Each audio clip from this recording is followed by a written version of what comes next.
I just think it's his poise. He's a pretty level-headed kid who, despite some of the ups and downs that this offense has had early on, and despite the amount of pressure being placed on him, he stays pretty steady. After a 3-and-out where we generate nothing, he comes off the field with basically the same demeanor as what he does when the offense scores a touchdown.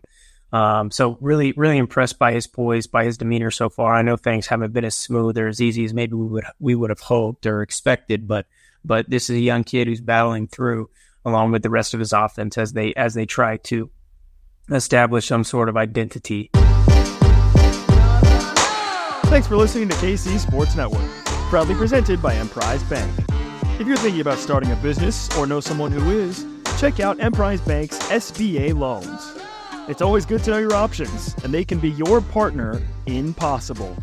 Hello, and welcome to another 3-Maw bonus pod. I'm your host, Cole Manbeck, joined by Curry Sexton, former Wildcat wide receiver and partner at Wildcat NIL, and we are here to recap an enthralling, nerve-wracking 34-27 victory over Tulane on the road in New Orleans as the Wildcats improved to 2-0 on the season. But I don't know about you, Curry, but I needed some Ben Holiday bottled in bond bourbon to get through that second half. I was trying not to drink too early in the day, and with the way that game was unfolding, I decided to make a glass and poured some Holiday Distillery Ben Holiday bottled in bond bourbon to get through that second half, and it hit the spot that it brought the magic. Kansas State ended up coming out on top 34-27, but we always promote that, you should get it for your tailgate, but you probably need it at home too on hand to get through some of these road games. In fact, I'm often a little bit more nervous when it's a road game. So go get out, get stocked up with your Ben Holiday bottled and bond bourbon. Our friends over at Holiday Distillery, terrific K-Staters who support us on 3-Maw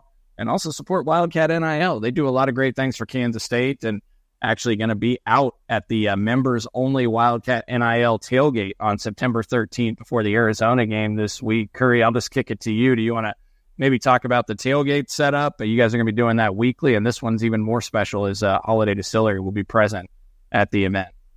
Yeah, for sure. So I get a second iteration of the members-only tailgate hosted by Wildcat NIL.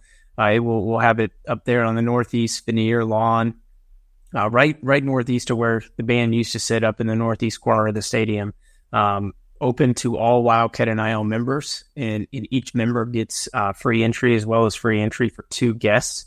So come on out. We'll have a lot of food, a lot of beverages. I think we're serving wings on Friday. We'll have a lot of different beverages there as well, including we'll have a couple craft cocktails made by Holiday Distillery, like you mentioned. So should be a great time. We'll have TVs. I know there's not a lot of action on Friday nights, but it'll be a great time. Stop on in, chat about the Cats, and enjoy some great food and beverage before we take on Arizona Friday night. Get in the shade, maybe under one of those white tents as well, as it'll be a little bit warm on Friday, probably upper 80s again, similar to the UT Martin game. So go over there, have some fun, hang out with some great K-Staters, talk to Curry, talk to as many of the others, and maybe some former K-State players make their way over and enjoy some Holiday Distillery Ben Holiday bottled in bond bourbon. I mean, I'm telling you guys, you'll really, really love it. We'll also be out at the For the Players Classic, the golf tourney, Wildcat NIL golf tourney at Colbert Hills on September 12th, which tees off right around 9:30 in the morning. Cannot wait to be back for a second year in support of the K-State men's basketball team, Jerome Tang, and the staff, as Curry and team did an absolute marvelous job setting it up last year. It was a ton of fun, and cannot wait to be back for another well-run event and supporting K-State student athletes out at Colbert Hills. Really, really looking forward to that. As a reminder, go over to catsnil.com. Check out all the great work that Curry and the team, Pierce and Ryan and others are doing over there. Check out the membership tier program. They've got options for all different folks. $9, $9.99 a month, $25 a month. You get this awesome hat. I had a couple people comment on our YouTube show on the last show where we got this hat. Well, you sign up for the 1863 Club, you get this hat as part of the special promo that they're running at Wildcat NIL right now. So get your hands on that, $25 a month. Also, $50 a month club, $99 a month club. For each tier you join at the higher level, you're going to get even more perks and benefits. Go do it. Support K-State athletes at Wildcat NIL. North of 1,000 members now, and pursuing a goal of getting to 1,600 before the end of football season as Kansas State strives to get to 16-0. So go check out all the great things at catsnil.com, and all the businesses that have partnered with Wildcat NIL so that you can support them, including our friends over at Riverbank Brewing and Council Grove, as well as we bring you the Player Weekly Spotlight on 3-Maw. And tomorrow we will have Austin Romaine, K-State middle linebacker, who made the key strip sack for a touchdown to help change the game and the outcome of it on Saturday in New Orleans. We'll talk more about that in a few minutes, but let's just transition to football, Curry, and dive in. What was your reaction to what you saw play out on Saturday in New Orleans? Just like you said, man, stressful. I think it was, given the weather, given, first road game, young team, a lot of inexperience, especially on the offensive side of the ball. I expected it to be a close game early. Did not expect it to go the way that it did for three and a half quarters. But at the end of the day, a young team, an inexperienced team in certain areas went on the road and got a win against a really good football team that has won a lot of games over the last few years. Beat us a couple years ago in our Big 12 championship season. So really impressed with the resolve that team showed to bounce back, down 10 at halftime. Saw a stat at half that didn't make me feel very good. That going in, I guess at that moment. When trailing at halftime, we were something like 5-16 or 5-18 under Coach Kleiman. And I said that out loud to my buddy that I was watching the game with, and he said, well, let's make it 6. And so really impressed with that young group to come back against a really good Tulane football team that was clicking in a lot of ways on Saturday, and to come back and get a victory. Really impressed. Sure, a lot of spots to point to and to probe upon, but impressed with our ability to dig deep and come back and get that win. And we'll get to some of the areas that they need to improve on here in just a moment. And I'd also be curious on what the stat looks like, Curry, when they're trailing by double digits at halftime, because I have to imagine it's even a lower outcome of victory when it comes to that, trailing 20-10 at halftime. And then you go 3 and out to start the second half, and things did not feel good when you got the ball to start the second half and weren't able to generate any offense. But I do think it's important to call out, just for folks, for some perspective. And John and I did this on the 3-Maw Live postgame show that we did on KCSN on Saturday. Like, as you watched college football unfold throughout the day Saturday, escaping with a win at Tulane is nothing to be ashamed of. I mean, we saw Houston grinding one out in Norman, Oklahoma. It was a 14-12 game with under 4 minutes left. I mean, Oklahoma was on the verge of potentially losing to a Houston team that lost by 20+ to UNLV just a week prior. Penn State was a 31-point favorite against Bowling Green and was up 3 points with 6 minutes left in the game at home after they looked great in their season opener. Notre Dame loses as a 28-point favorite at home to Northern Illinois. Oregon, which beat Idaho 24-14 in week 1 as a 49.5-point favorite, needs a walk-off last-second field goal to beat Boise State as an 18-point favorite on Saturday night in Eugene. Alabama led South Florida 21-16 at home with under 6 minutes left in the game. They were a 30.5-point favorite. Oklahoma State went to double overtime against an Arkansas team that was picked 14th out of 16 teams in the SEC. Arizona trailed Northern Arizona 10-6 at halftime, and it was a one-score game until the last 10 minutes of that game, and they barely escaped 22-10 against the Northern Arizona team. Virginia Tech the week prior, an ACC media darling, lost to Vanderbilt as 14-point favorites. I mean, I think I only bring that out because it feels like there's quite a bit more parity, especially early in the season. So I'm not even asking you necessarily to react to that, Curry, but I mean, maybe I will actually, because you texted after the game to us, like that's still a really nice win, a good win for K-State. And when you look at the landscape of college football and what's happened over the first couple of weeks, I don't think you ever apologize for getting out with a win, especially on the road. Absolutely. I think, it was during the game, I texted you guys some not so nice or positive things. But after you escape with that win, you think about it and you're like, man, young team again, young quarterback, young offensive group, going on the road, kind of dicey weather, early morning kick in New Orleans, and you come back down 10.5 to win against a team that beat USC in the Cotton Bowl 2 years ago and has spent most of the last 2 years in the top 25, if not higher. With a new but really, really good football coach. He's had a lot of success himself. That is a good win. That's a gutsy win, especially when you look across the landscape and you see teams across the board struggling to beat opponents who are not as good as Tulane. that makes you feel a little bit better. That makes that perspective changes things a little bit for you and makes you think maybe we should be a little bit more appreciative of this young team going on the road week 2 and getting an impressive comeback victory against a good Tulane program. So I think that's the way that I've chosen to look at it. And I do think there's probably a little bit more parity in college football. And at the end of the day, I do think that with, you have to wonder if the new 12 team college football playoff is causing teams to press a little bit early in the season. You look at Notre Dame again. This is a team who just went on the road last week to Texas A&M and beat a pretty good football team. Again, on the road at a sold out Kyle Field with College game day there. And then they come home to to play Northern Illinois and get beat. You just got to wonder if some of these teams are looking too far down the road and worrying about the implications of every week has on the college football playoff. And so, interesting start to the football season. But again, got to feel good about the Cats going down and coming from behind to get a win against a good Tulane team.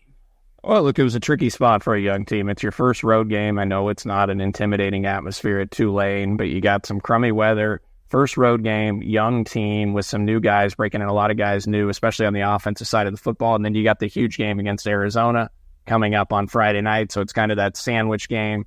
And look, I'll be honest, Curry, Tulane looked a heck of a lot better than I expected. And so, yes, K-State made a ton of mistakes, especially on the defensive side of the football, that made Tulane look better. But I got to tell you, I severely underestimated Darian Menza at quarterback, a redshirt freshman, and I was going largely off the recruiting profile, okay? This is a kid ranked the 113th ranked QB prospect in the entire 2023 recruiting class. Man, did he look good. And I know K-State had a lot of open guys for him to throw to, but he delivered some absolute strikes. And yes, he made some freshman mistakes, but to me, that Tulane team could be a 9-win type team and a team that challenges for the American Athletic Conference after I watched them on Saturday. Absolutely. I think it's a team that is, could be in the running for that 12th playoff spot come December. We'll see a little bit about who they are this week when they go on the road to play Oklahoma. But as we saw Saturday, Oklahoma appears to be a beatable football team. So it'll be interesting to see how Tulane does with the young quarterback in that environment. But yes, I underestimated Darian Menza too.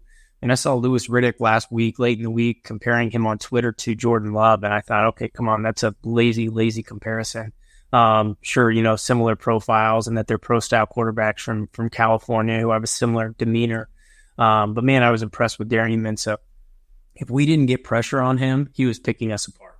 And sure, a lot of that was due to our own assignment issues and leaving guys streaking across the field wide open. But man, he threw some pretty footballs in tight spots, and really impressed with him. If he can stay healthy and that team can protect him, he's going to light some opposing defenses apart. He's a really, really good thrower.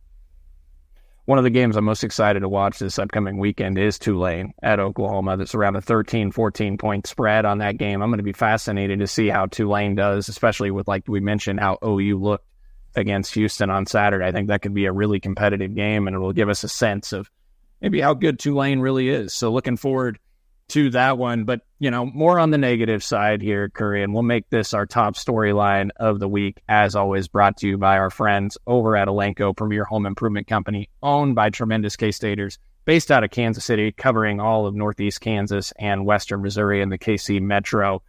Look, there's no hiding it, Curry. I mean, one of the biggest frustrating points of that game on Saturday was Kansas State's defense, and I've been guilty of billing this secondary as perhaps the best in the Big 12, the deepest in the Big 12. And boy, did they struggle against the Green Wave and Mensa, as we just talked about. And again, Tulane does have some weapons. Mensa looked really good, looked very poised and composed, and they got a former 5-star receiver at Mario Williams, a transfer from USC, previous at Oklahoma, that torched K-State in this game. Dante Fleming, a good player at wide receiver as well. Mekhi Hughes, a guy that ran for nearly 1,400 yards the prior year as a redshirt freshman at Tulane, and he goes for over 100 against K-State. But the secondary gives up 19 to 29 passing for 342 yards and 11.8 yards per pass attempt. And I sent this over to you, DY, and John on Sunday morning, Curry, but I pulled all the game logs from the Chris Kleiman era, excluding the 2020 COVID season. And the 11.8 yards per pass allowed were the 4th highest in the Chris Kleiman era. Yards per play allowed, 7.4 yards per play Tulane got on offense. That's the 7th highest in the Chris Kleiman era by an opponent. And only Iowa State last year in 2023 had a higher yards per play in any sort of game that K-State played. And there were guys running open throughout the secondary for big explosive plays, 9 plays of 20 yards or more for that Tulane offense. Explosiveness was a problem last year. Like, what did you see? I know we haven't seen like the all 22 film, but like what from the highlights we're watching there on the game on ESPN, what did you see that was happening with the secondary that was leading to so many of these explosive plays? Yeah, just assignment errors. Anytime they would show the replay and show it, from the back end's perspective, it would appear that, a lot of times we're bringing pressure, we're in some sort of man coverage, and one of our secondary guys just plays a zone, and leaves a guy restricting across the middle of the field. So I think I feel okay about, Saturday, the defensive performance, because I think, assignment errors are something you can always correct. Sure, you have to assume that they're going to be corrected, but I feel good about Joel Kleinerman getting these guys in a better position and helping them correct some of these errors. It's not like they were just getting beaten badly time and time again.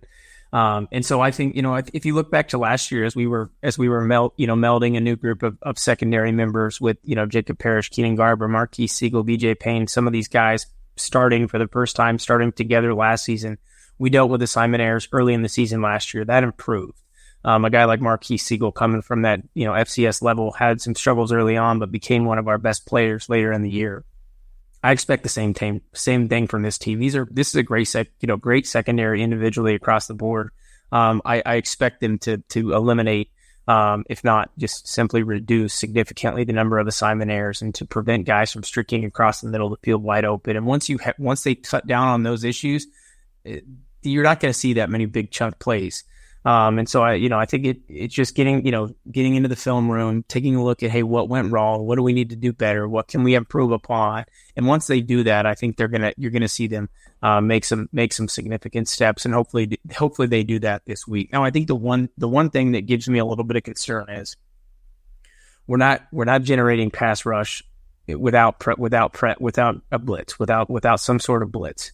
And with that, so essentially, you're either dropping 6 or 7 guys and rushing, or 8, and rushing 3 or 4, and getting no pressure, and allowing the quarterback to stand there and pick his own defense apart, or you're bringing 5, 6, 7 guys, and then forcing your back end to play man to man. And at that point, you assume, hey, you guys aren't going to have any assignment issues, you're not going to have any busts, and you're gonna cover your guy, and so that puts a lot of pressure on that back end. So I think, in addition to correcting these assignment errors, we also need to be better about generating pressures without having to bring some sort of blitz, and giving our back end a little bit of extra protection through zone and other coverages with some of those guys underneath. And so I think that's something that I really want to see this week, because I want to see our guys up front be able to put pressure on the quarterback without bringing 5, 6, 7 guys to aid in that.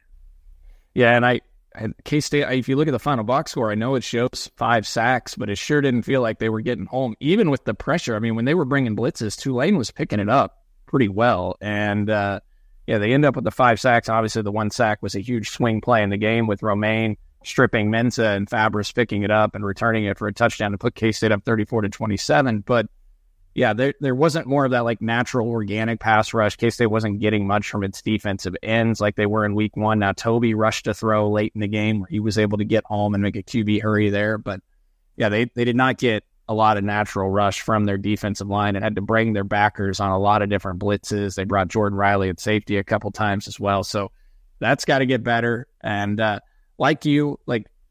have to assume, like, this feels more fluky to me than anything. The Missouri game, as you mentioned, was one of those games last year where K-State allowed a ton of explosives. There were communication errors. Now you wonder, like, why were some of these errors happening with the defense with so much returning production and returning guys in the secondary? I do think we need to keep in mind Keenan Garber is still relatively green at corner, and he was a guy that had a couple of those errors, it looked like, although it's hard to know if, like, he thought he was passing it off to somebody else and they thought they were in different coverages. But guys were streaking open, and it definitely has to be corrected starting this Friday when you face a dynamic passing attack and arguably the best wide receiver in college football in Teteroa McMillan. So they'll have to get better quickly, but, hopefully they'll get in the film room. They will, and Chris Kleiman, Joe Klanderman, bright defensive minds will correct things, because it's a secondary that returned so much and ranked 14th in the country in pass efficiency defense last year and led the Big 12 in yards per pass allowed out of the 14 teams that were in the 2023 Big 12. So fully expect them to improve and improve rapidly, and hopefully we see it on Friday night. Got to thank our friends, as always, from Elanco, as I mentioned, home improvement company based out of Kansas City. They've got you covered for all your premium window replacement, bathroom remodels, including siding on your home, Luxstone Kohler shower system for your bathroom remodels, door replacements. They've got it all for you, and all your home improvement needs are covered throughout Northeast Kansas, Western Missouri, including Manhattan, Topeka, Emporia, Kansas City metro area, Wichita, and many other areas. Elanco will come to you. Go to elancohome.com. That's ALENCO home.com, or give Sam a call at 913-961-2165. Sam's a big K-Stater. All the folks at Elanco are big K-Staters who support us on 3MA. So go check them out and get hooked up with Elanco for any home improvement needs that you are considering. Well, Curry, on the offensive side of the football, I mean, and we'll go to break here in a minute on home field and tell you all about them, but I do want to hit on, some of the things that we saw offensively. Once again, another slow start, but I think maybe the most encouraging thing that I took away from this is for the second straight week, the offense bounced back in the second half. Now, the first week, they didn't have their backs against the wall, but this week they did, and there was a lot of pressure on this offense to make some plays because the K-State defense was struggling. I think one of the most encouraging things, and you weigh in here, was that the offense coming through in clutch situations in the second half when they needed them the most. Yeah, of course. I think, just the resolve that the offense showed again, second week in a row. Obviously, some struggles early, some struggles to get play drives going, and to be able to come back and with that immense pressure that they had on them to start the second half, especially after that first 3 and out. They came back and they scored on. So the 3 and out to start the second half, they come back the next drive, field goal, next drive, touchdown, next drive, touchdown. And so, I think there were some really positive aspects of that second half. Now, this offense seems to be a little bit of an all or nothing team so far this year, which is problematic. I think in every, except for the end of the half, and end of the game, I think every series, we either had a 3 and out and punted, or we scored some sort of points. And actually, at the end of the half, we had a field goal attempt from 53 yards that came up well short. But again, this team seems like it's either 3 and out, not generating anything, and punting the ball away, or they're making, or they're driving down the field and getting an opportunity to score points or scoring points. And so, to me, we have to find a little bit more consistency. I think there's a lot of things that I think we can do better. I look forward to seeing us establish more consistency. I look forward to seeing Avery get into a little bit more of a rhythm. But I would like to see our offense get into more of a rhythm and develop more consistency early on. Because against a team like Arizona that's got the firepower that they do, we can't afford to have a sluggish first half performance and then expect our offense to turn it on again in the second half. Well, speaking of turn it on, Home Field Apparel's always got it turned on with all of their gear, 50-plus K-State items, and I look forward, like Curry does, seeing this offense get off to a faster start. I look forward to seeing many of you in your Home Field Apparel gear at Bill Snyder Family Stadium. I saw a ton of it week 1 against UT Martin in the season opener. People stocked up with their Home Field Apparel, rocking it at Bill Snyder Family Stadium. I look forward to seeing many of you getting hooked up with Home Field Apparel and getting one of their 50-plus items online. They got all the hoodies, T-shirts, retro sleek looks that you could want, hats as well. I've got over 4 or 5 Home Field hats in my closet, plus 15 shirts and hoodies, and I'm telling you, it's some of the most comfortable things I own. So go get stocked up. Go to homefieldapparel.com. They've got 100 other colleges, too, if you're interested, like DY, who rocks about 50-plus schools, it feels like, on 3MA. So go check out homefieldapparel.com.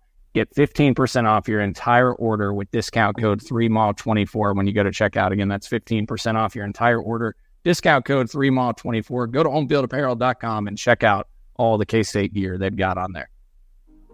We appreciate you supporting KC Sports Network by listening to our podcast. You have helped us become the highest-ranked Chiefs podcast network in 2022 and 2023. And don't forget about our daily Substack newsletter, the best written analysis you can find on the Chiefs straight to your inbox every day. kcsn.substack.com. Well, we've also got a chance for you to win an extra $500. Go to BlueWirePods.com/survey and complete the Blue Wire audience survey about you and your podcast listening habits, and you'll have a chance to win a $500 gift card. This survey will help create a better advertising experience for audiences and, in turn, help this show It's bluewirepods.com/survey, where all you have to do is answer a few simple questions for a chance to win $500. Please make sure to read the full terms and disclaimer, plus complete the survey for a chance to win. Again, that's bluewirepods.com/survey. The survey and the link is also in the notes of this episode, so go check it out and you'll be able to find it there. Speaking of getting off to a slow start, but really picking things up in the second half, Curry, Avery Johnson in the first 2 games of this season in the first half is a combined 17 of 29 passing and 5 yards per pass attempt. And in the second half of the 2 games, he's a combined 12 of 15 passing, 80%, and nearly 13 yards per pass. And we saw it on Saturday, 7 of 8 passing in the second half for 119 yards, 14.9 yards per pass. They got explosives in the passing game. What impressed you most about him, especially in that second half of the game? Again, I just think it's his poise. He's a pretty level-headed kid who, despite some of the ups and downs that this offense has had early on, and despite the amount of pressure being placed on him, he stays pretty steady. After a 3 and out where we generate nothing, he comes off the field with basically the same demeanor as what he does when the offense scores a touchdown. So really, really impressed by his poise, by his demeanor so far. I know things haven't been as smooth or as easy as maybe we would have hoped or expected, but this is a young kid who's battling through along with the rest of his offense as they try to establish some sort of identity. So that's been the most impressive thing for me. He did in that second half, he did seem to be a little bit more comfortable in the pocket, standing in there, making throws. I mean, I think to that 4th and 1 pass that he threw to Avery Johnson, that's obviously a high pressure situation at that point in the game. And Avery just stood there in the pocket and waited for DJ to come open and threw a strike, for that 45-yard touchdown pass. And so, I remain impressed with his ability to kind of take on whatever is thrown at him. And to do it with poise and great demeanor. So, obviously, he's this is a kid who, he played a bit last year, really impressed in his limited, action. And he's had a lot heaped on him this offseason. Obviously he's become the guy at K-State, a top 20 preseason team. The New York Post listed him as their favorite to win the Heisman. Other people listed him as a dark horse to win the Heisman. I mean, this is a guy who, without much experience, a whole lot was expected of, and obviously things haven't been, things aren't yet a fine-tuned machine, but I think in time they will be, and I want to see this offense utilize Avery's skill set a little bit more. I think we saw on Saturday, the touchdown pass to Will Swanson is a great example of this.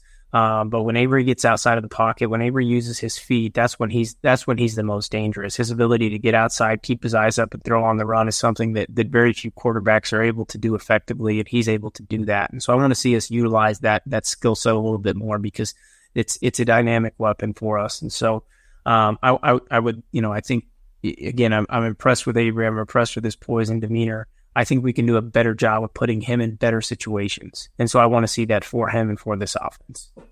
So it sounds to me like you'd like to see him rolling out, getting him out of the pocket more, getting him on the move, and putting some of that pressure on the defense to make a decision on, is he going to take off and run? They got to make a decision, and he has the option to run or pass. Is that kind of what you would like to see the adjustments made? Absolutely. Intentionally putting him on the run and pass in design pass plays. Obviously the option to run is always there, but getting him outside the pocket is going to, again, stress the defense. And I think it'll make Avery more inclined to tuck the ball and run. I think so far this year, when we put him in the pocket and had him just drop back and try to throw the ball, he seems like he's less inclined to break the pocket and run. And so I think putting him on the move, putting him in situations where, hey, I can utilize my feet, or I can find a receiver, running down the field. I think that's what I would like to see a little bit more, because I think that's what makes Avery so dynamic. Yeah, no, I completely agree. The ball he threw to Will Swanson was just one heck of a throw. Great catch, obviously, by Swanson as well in the end zone. He made a really nice play to find that opening, but it's a heck of a throw throwing back across his body. And then the other 2 strikes really on the mark were actually standing in the pocket. I was really impressed with the throw on that 4th and 1. Like, what did you make of the read that he made there, Curry? Because it sounded like Chris Kleiman said post-game it was actually designed to be a bubble screen, and DJ and Avery just instinctually took over, and Avery had the poise to wait for that to pop open. And the risk, like, that took some guts to throw a ball 40 yards downfield in that situation when you only need 1 yard. Like, what did you make of the read there that he made and that decision? Yeah, I mean, I think just, at that moment, I mean, I think we're down, what the score at that point, Down 27, 20 to 13. This is somewhere in the back half of the third quarter. Obviously, big moment, one of the biggest moments in that game. If we don't convert, let alone score, then that flips the momentum on its head. And so I think for him to stand in the pocket on 4th and 1, to not feel rushed, to not feel like, hey, I got to get out and make a play and sit there and let that play develop, even though it was a little bit of an ad lib, was super impressive to me. Now, I will say from the snap, Jace Brown was wide open pretty much the entire time. He ran a little under route to the boundary from the field side and was open off the snap and was open almost all the way until Avery threw it. So I was sitting there yelling, throw it to Jace. And then of course he throws it for a 45-yard touchdown. But super impressed by that, really impressed by DJ. This is, I think most running backs who are running a bubble, a swing route on a play like that, if the ball doesn't come to them early, they're going to shut it down over towards the boundary and maybe hope to get the ball thrown to him, but they're certainly not going to convert it into a wheel route up the sideline. So for him to have the instinct to do that was super impressive. And I think also the ability to make that catch as a running back. It's a difficult catch to make. You're streaking down the boundary, you're wide open, that ball's coming in over your outside shoulder, which is a really difficult catch to make because you lose your eyes lose track of that ball for a split second. And so for a running back to make that catch, to make that play was super impressive to me. Because running backs usually don't have that wide receiver type skill set. We've seen the DJ does. And so really, really impressed by that play all around, really impressed by DJ's execution of it on his side. Continue to be blown away by him as a pass catcher. When he came in his redshirt freshman season and I started to see some glimpses of it, it caught me by surprise, and he's just continued to get better and better. It's why he's the complete back and why he is an NFL running back in the future, because he's got the full rounded capacity to do it all when he's on the football field. The other drive, Curry, that really stood out to me was Tulane went right back down the field and answered back to go 27-20. And then Avery, first play, 33-yard strike to Keegan Johnson down the sideline. K-State goes right back down the field, gets it in the end zone in 6 plays, ties it back up at 27 all. Did you think, like, the offense, you already talked about it, they'd scored 17 points in a 3-drive stretch, and then the defense gets the pick six, then they force the scoop and score, then they force a punt, and they're up 34-27 with 5 minutes left in the game. Now, K-State had ran the ball really well throughout the entirety of the game. They rushed for 215 yards and over 6 yards per carry, but would you like to have seen them be a little bit more aggressive offensively on that final stretch where they go 3 and out? They ran it with DJ a couple times, didn't get anything, and then ran a screen. What did you make of that series? Yeah, I mean, that absolutely. Would have liked to see us be more aggressive. I mean, at that point, there's still somewhere like 4 or 5 minutes left in the game. Obviously, they're trying to implement their 4-minute offense there. They're trying to bleed the clock out. We did it, I think look back to the KU game last year. We did it really, really well in that game. But again, with a young team that seems to struggle to find consistency, I would have liked to see us get a little bit more aggressive there because there was so much time left on the clock against an offense that was having a pretty explosive day. And I looked to that drive you just mentioned. I looked to that 6-play, 75-yard touchdown drive after we got down 27-20 and see, us sort of flip our standard play calling on its head and have immense success. We saw all day long, especially on that last drive where we were 3 and out, to give Tulane a chance to drive down and tie the game. We run screen, and it seems like a lot of times, when we run the ball on first down and get behind the sticks, we're punting eventually. And so you look at that drive where 33 yards to Keegan, 11 yards to Will Swanson, and then it's DJ run, Dylan Edwards touchdown.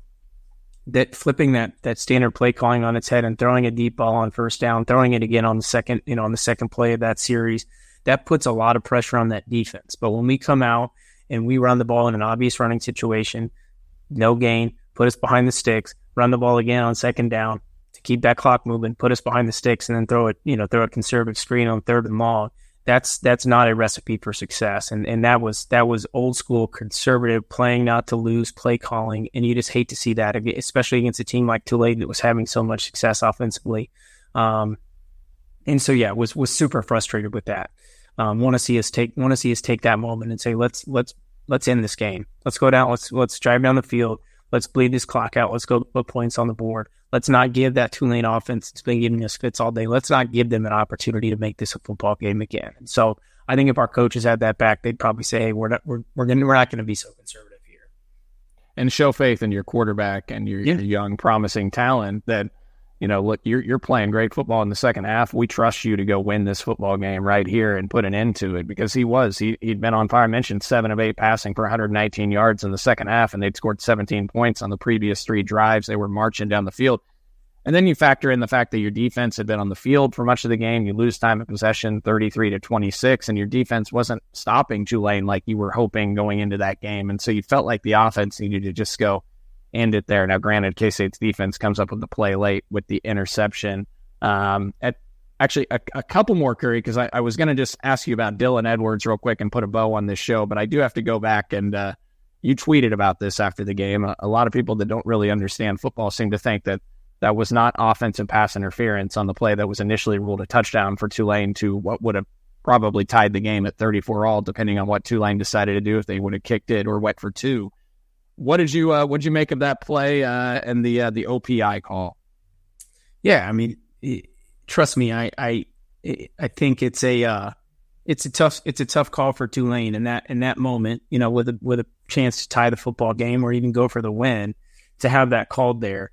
But and I'm trying to say this in as much of a neutral, unbiased manner as I can, that is a clear, easy OPI call.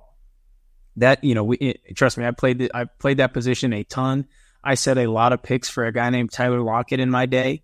I've been there. I've been coached on that. I've dealt with, hey, what do we need to do to avoid this obvious OPI, this obvious pick play here? And that receiver made absolutely no attempt to avoid an OPI call. Obviously, he ran right into Jacob Parrish with an arm bar. He didn't even try to act like he was getting off of that jam, so to speak. And then, to give it away as the ball's being thrown with his arm bar, with his forearm in Jacob's chest, he's turning around and looking to the flat to see, has my guy caught this pass? So again, easy, clean OPI. Sure, tough call in that situation for Tulane, but that is a textbook offensive pass interference. And so to see, guys like Stuart Mandel getting on Twitter and griping about how absurd that call was, just shows me that guys like Stuart Mandel have no idea what they're talking about. You saw it all day long on Saturday. In fact, I think saw it in the KU game late too. If you are a receiver and you run straight through a defender and make no effort to try to put your eyes on the football or to try to get a release, you're going to get called for it. And so, we were always taught that if you're the picker, you're the screener, run right at your defender, turn around and throw your backside into the defender and put your hands up to your quarterback and say, and give him the signal of throw me the ball. Sure, you're still screening that defender in the same exact manner, but at least you're trying to look like a receiver. That receiver for Tulane made no attempt to look like a receiver, was nothing more than a blocker on that play. Again, it's an easy play call. I mean, VJ Payne, you could see him when he got up after the guy caught that pass. He got up and was yelling at the referee because he was the victim of it. He was the guy who was affected by that screen more than anybody, and gave up that would-be touchdown pass. And so, a little bit of a soapbox there. That is a textbook OPI. That is a no-brainer call. Again, tough situation. Hate it for Tulane that it happened in that moment, but you got to be smarter. Well, and so I wanted to throw it to you there because you know all about that, having played the position and how you're supposed to set that up properly. And to me, it was such an obvious call. And I was like, what am I missing? Lewis Riddick is a guy that I really respect, and he's railing on the call. And I'm like, what are you guys talking about? And then you get guys like Mandel that it empowers them because they're like, well, Lewis Riddick said that it was a bad call. So, or a questionable call. So I'm going to, ride on that fence as well. And so that, yeah, I couldn't believe that they were reacting so strongly on that. I mean, you have to think, look, there were questionable calls on both sides. I think the ball was out on the kickoff that K-State recovered, and Lewis Riddick and Wischusen were just dismissing it. Yeah, I mean, and I've always been a big Lewis Riddick fan, but was unimpressed by his some of his play calling down, some of his color commentary down the stretch. I mean, that kick return, obviously, it was a close one. But I think, couple freeze frames there, and you see that ball's punched out before that returner's left forearm hits the ground.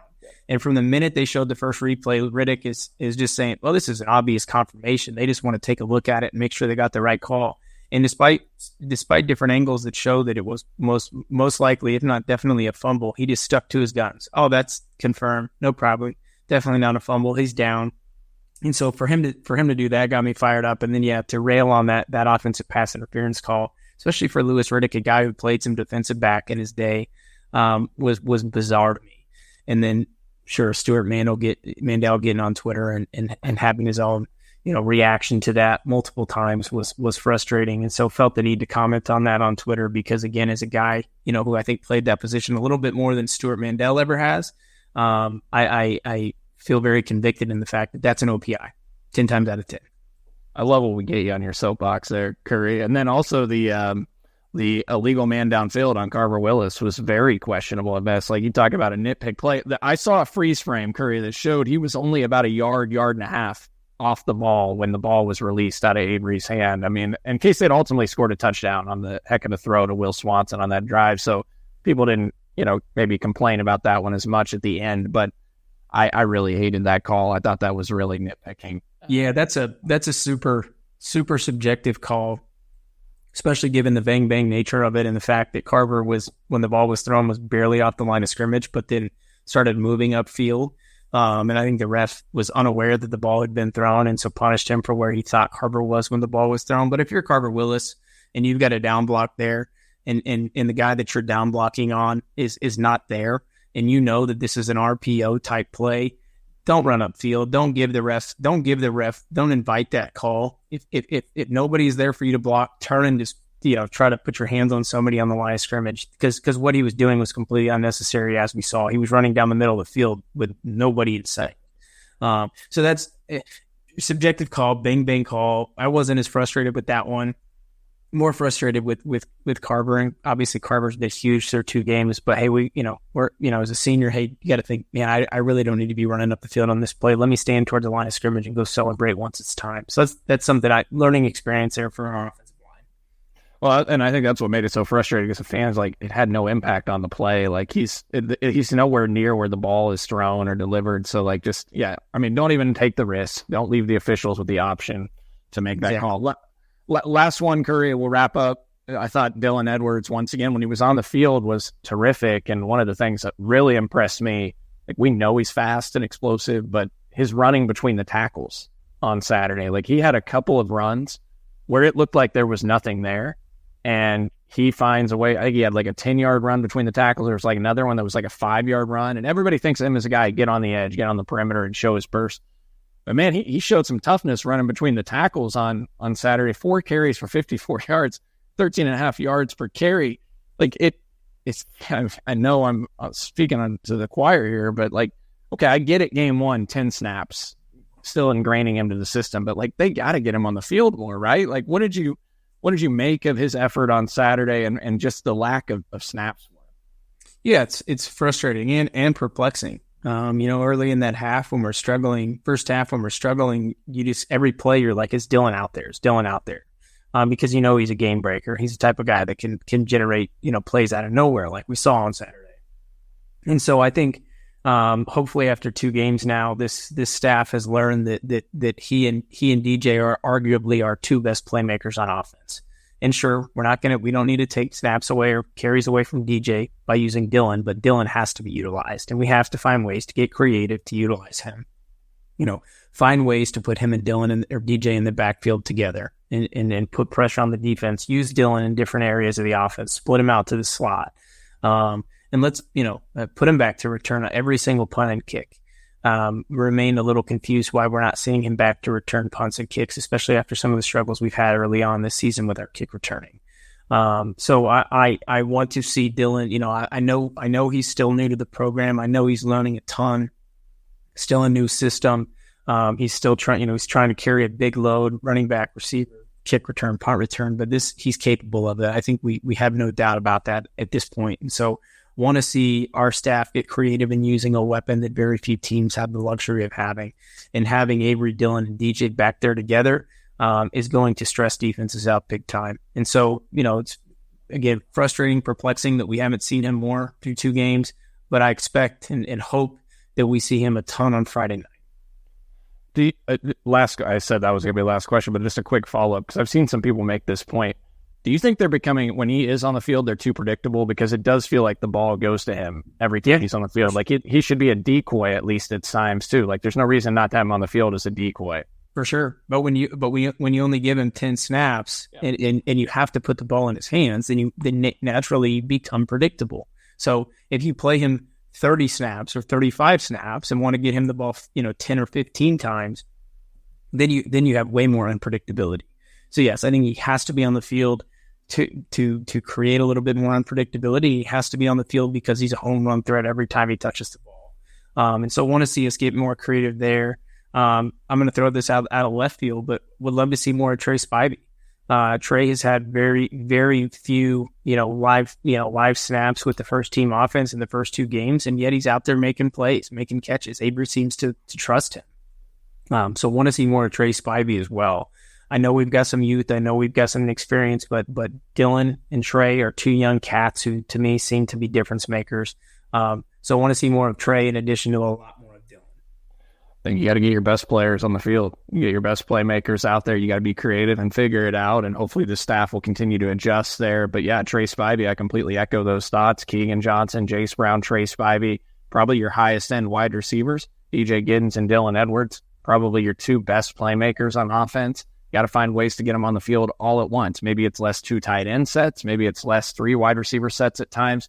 Got to figure out a way to get them on the field. And I mean, look, I'd even throw in Joe Jackson's look terrific when he's in a game. And so your 3 running backs are 3 of your better players right now in terms of skill sets, it looks like to me. So that's all the more reason to get Dylan and DJ on the field at once. And you can throw Joe Jackson in there, sprinkle him in as well. Talented redshirt freshman. I think there are reasons to be encouraged. There's reasons to be frustrated, obviously. But hopefully none of us are frustrated come Friday night around 10:30, 11 o'clock at night, and we're thinking about a 3-0 K-State team with a top 20 victory at home in Bill Snyder Family Stadium. Curry, you got a prediction on the outcome of the game? Yeah, I think it's going to be a tight one. I think it's going to be some back and forth. I think the Cats are going to find a way to win 30-27. Obviously, that's more stressful, I think, than any of us would like, but.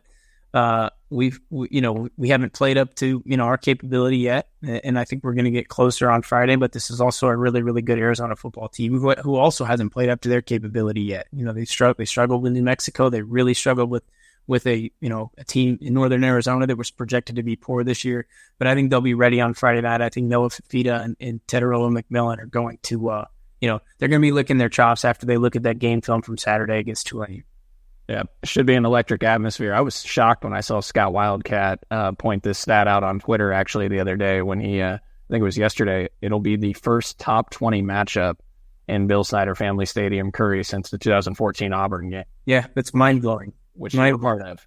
Yeah. Mind-blowing. Well, I hope that the crowd is as electric as it was in 2014 against Auburn. And I hope that our offense and special teams execute a lot better on Friday night than we did in 2014 against Auburn. But otherwise, everything else can be the same. Defense can play lights out like they did against Auburn. I expect the Bill to be rocking on Friday night. That was one of the best atmospheres that we've had in a long time, that Thursday night in Manhattan. That was nuts. Hopefully K-State fans will bring it again this Friday. I think they will. I cannot wait to be there. And go check out Curry, go see him, go to the Wildcat NIL tailgate, go check out the Holiday Distillery products that are going to be there. It's going to be a great time. It's going to be a great Thursday and Friday for all of us that are going to be at for the Players Classic at Colbert Hills. I cannot wait. Taking off PTO Thursday and Friday, getting a jump start on the weekend early with the Thursday golf tourney at Colbert Hills. Be hanging out there with the 3-Mall crew. John, DY, and I will be there. We'll be bringing you basketball content throughout the next week from that. Cannot wait for it, and cannot wait to get my hands on some Ben Holiday Bottled and Bond bourbon this weekend as we head to Manhattan. So hopefully the Cats come out on top. And once again, go support Homefield Apparel. Go to homefieldapparel.com. And if you need any home improvement needs, go to alencohome.com, ALENCO home.com. And as always, go check out all the great work that Pearson, Curry, Ryan, and others are doing at Wildcat NIL. Go to catsnil.com. and check out all the great things going on there. Consider signing up for a membership program. For Curry Sexton and Nick Springer behind the scenes producing the show, I'm Cole Manbeck. Thanks for listening to another episode of 3 Mall Bonus.